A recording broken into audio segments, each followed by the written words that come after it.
Hello po, magandang araw po muli sa inyong lahat. Ipapakita ko po sa inyo kung hindi pa po kayo naka-encounter ng Prolax. Ngayon po ay mayroong Prolax dito sa akin.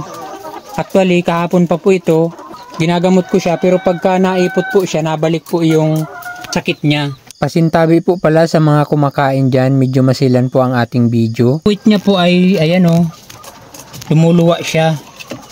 Madali pong mamatay po pag ganyan.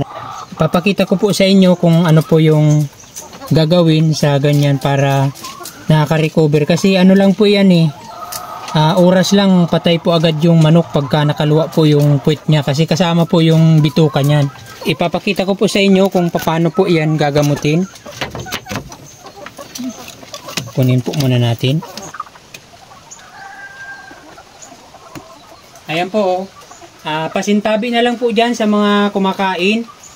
Medyo masilan po ang ating video. Ayan po yung puwit niya kung napansin nyo. Pagka natay po siya, nalabas po ulit yung puwit niya. Ayan. Yan pong kulay violet na yan po ay gamot. Ang ginagawa ko po dyan ay hinugasan ko po muna yan ng malinis na tubig para maalis po yung dumi. Yan. Naubusan po kasi ako ng gloves kaya ito kakamayin ko na lang siya. Masakit po ito sa manok masyado kaya ito po yung kinakamatay ng manok.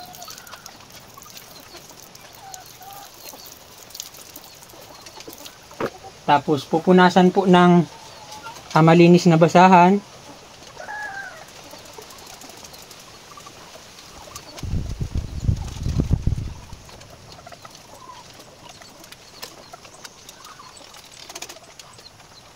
Pasintabit na lang po sa mga kumakain dyan po ano. Ayan po, pagka ganyan na po siya kalinis, ayan, ganyan po ang kulay niya. Ayan, kulay pula na po siya. Ayan.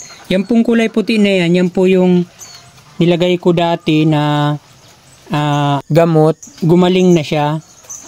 Kaso nag-ulit naman po ulit. Kaya ayan po. Gagamutin natin.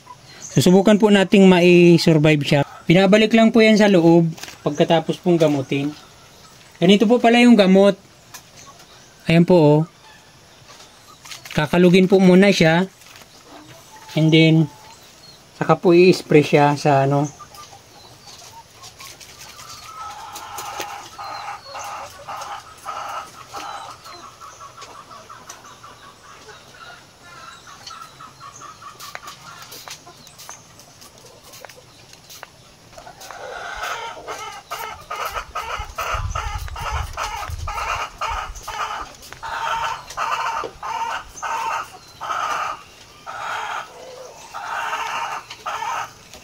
Ayan na po oh. Na-spray na siya. Yan. Pagkatapos po niyan, ang gagawin mo po para makapasok siya sa loob, ibabalinsot mo po siya ng ganito. Saka po itutulak mo siya ng siyempre malinis na ano, basahan.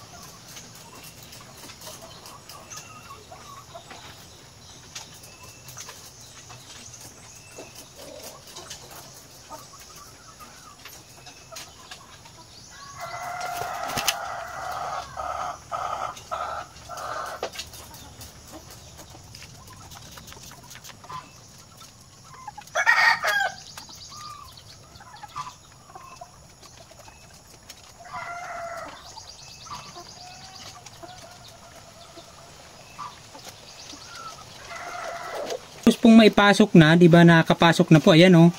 Kung napapansin nyo po, pumasok na po yung puwet. Ngayon po, ang gagawin mo po dyan, hihilutin mo po siya para maayos po yung bituka niya sa loob. Alam ito kung may susurvive pa siya kasi malala na po yung ano niya, yung Prolax niya. So, i-upload ko din po kung makakasurvive po siya o hindi. In case po na maging okay siya, pumasok po yung puwet sa loob. Ang gagawin mo po dyan, iwalay mo po siya sa mga kasama. Tapos ang pagkain mo po sa kanya ay iba na, babaguhin mo po. Tapos adjust ka po sa pagkain para hindi po siya mag-itlog. Kasi pag gumaling po ito at hindi ka po nagbago ng patuka,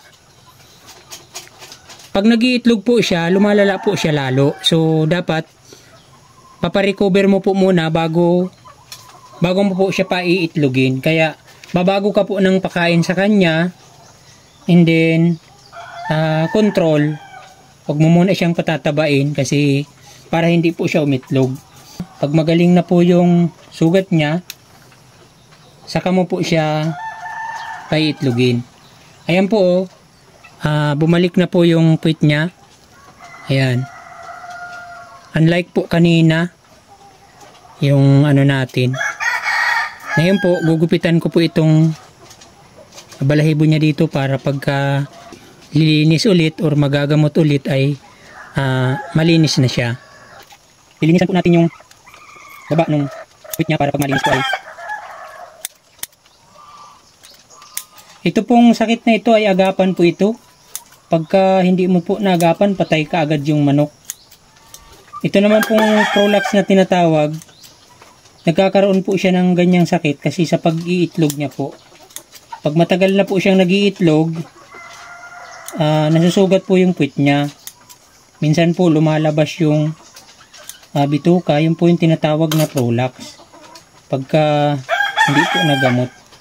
So ayan, sa susunod pong video natin, papakita ko po siya kung medyo okay na o kung gumaling na po siya. At papakita ko rin po kung hindi na siya nakasurvive.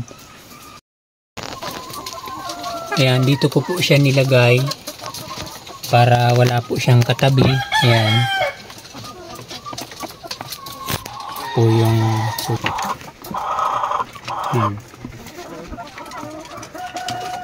sana gumaling na yan.